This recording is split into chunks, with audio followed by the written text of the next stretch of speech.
it is 18 hours now since that bank loot happened. The bank heist happened at 5:40 p.m. This was the Punjab National Bank branch in Ukhrul. It was located in Viewland 1 area. This is one of the main bazaars, main market areas in Ukhrul town.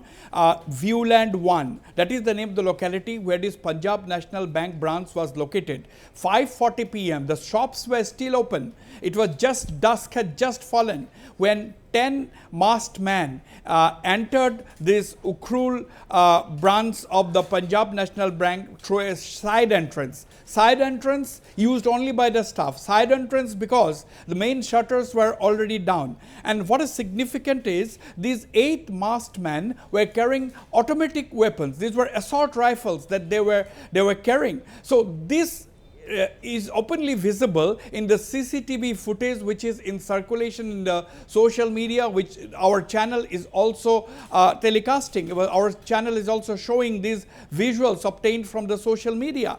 Now, these masked men, they were absolutely carrying out a daring raid at this Punjab National Bank branch. They were picking up bank officials by the collar, including lady staff could be seen being dragged by these militants or by these armed men. Not militants, we don't know yet, but these officials were dragged by the collar by these armed gunmen, and they were taken to an adjoining room which is out of the purview of the CCTV coverage. After that, this footage, dramatic visuals, shows some of the gunmen dragging cash stacked in gunny bags. And in fact, at least one of the masked men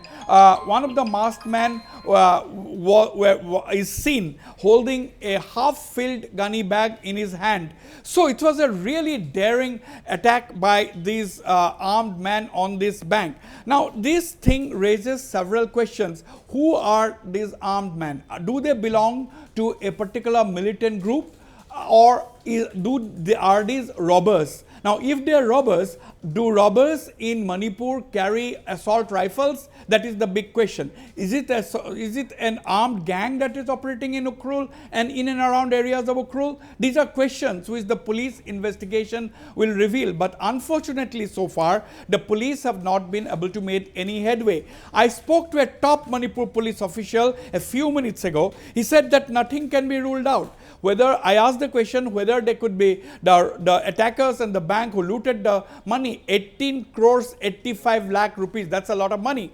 Now, I asked this question to this top Manipur police official only a few minutes ago, and that Manipur police official said nothing can be ruled out. I asked whether they could be militants or whether they could be robbers. The reply was that nothing can be ruled out at this point, and no arrests have been made. No arrests have been made. But a top army official whom I spoke a short while ago said that anything is possible because there is a proliferation of weapons in Manipur at this point in time. Ever since the conflict, ethnic violence took place on the 3rd of May, there are arms and ammunitions which were looted by people. They are floating around in the state. Only a few hundreds and few thousands have been recovered so far, but lot of arms have been floating around with people. So whether new armed groups have been formed, whether syndicates, armed syndicates have been formed in Manipur, whether new militant groups have sprung up due to the volatility of the situation in the last 6 months, we don't know. Because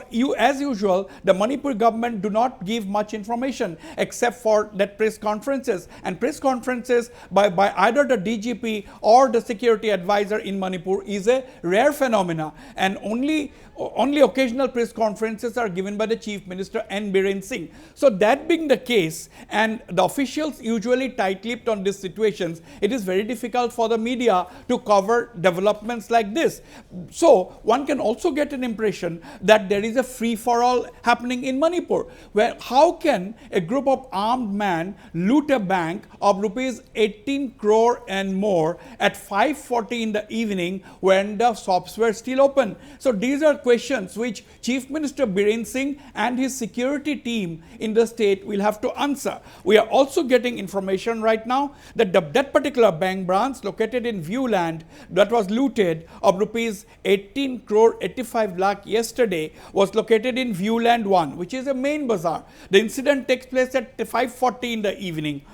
Dusk had just settled in. Now the question is, we have got reports that there were 8 Jawans of the 6th Manipur Rifles who were guarding the bank.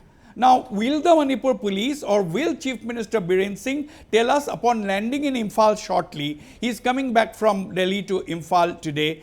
Now, he has to tell us, or his DGP has to tell us, or his security advisor has to tell us, what were these 8 Jawans of the Manipur Rifles doing? Have they been since placed under suspension? Have they been moved out? Have a new contingent deployed there? So these are questions we don't know. So, but as media, we are free to ask some of these questions, because if we are asking these questions, it is only in public interest that we are asking these questions. Now in these places like Ukhrul, there are not many bank branches. So when a bank branch is looted of 18 crore rupees, there will be total disruption in operations in not only in that particular bank, but there will be a lot of apprehension in other few bank branches that may be operating in Ukhrul. So these are security concerns. There will be definitely panic among the banking community, among the bankers and other staff associated with banks. So these are big questions that the authorities will have to answer. And we have to also go into a little bit into the background. The ethnic clash in Manipur started on the 3rd of May. So let's go to Churachandpur, another hill district. Now the Axis Bank branch located in Churachandpur was closed from the 3rd of May because of the violence, because the banking staff did not want to take any chances. Couple of months later, when the bank staff went there to resume work and open the bank, they found rupees 1 crore missing. That means rupees 1 crore was looted. So is this a common thing that is going on in Manipur? Where is the law and order? Where is the law and order in Manipur? Now, the valley politicians cannot go to the hills, and the hill politicians are unable to come to the valley because of distrust, because of fear of, because of security reasons. Now, there is total disruption in the law and order. Now, another question that one has to ask is that this incident comes barely 48 hours after the state's major militant group, UNLF, had entered into a peace agreement by signing a ceasefire deal with the government of India. That happened day before yesterday. Now, within 48 hours of this major peace agreement being signed by the biggest valley-based insurgent group, or the oldest valley-based insurgent group, that is the UNLF, we hear of armed gunmen looting a bank of not few lakhs of rupees, but 18 crore 85 lakhs. Viewers, this is a huge amount. Now, we have got a lot to hear from the security establishment, the DGP particularly, as well as the security advisor to Chief Minister N. Biren Singh, if not N. Biren Singh himself. Wasbir, as per inputs, they entered the bank through an entrance usually used only by the staff and security who were present during the time of the incident, as you just mentioned. So are banks the new target in vulnerable pockets? Well, you see, the first it was the armories that were the target of the people in Manipur in course of the violence. I'm not talking about the general people, I'm talking about mobs.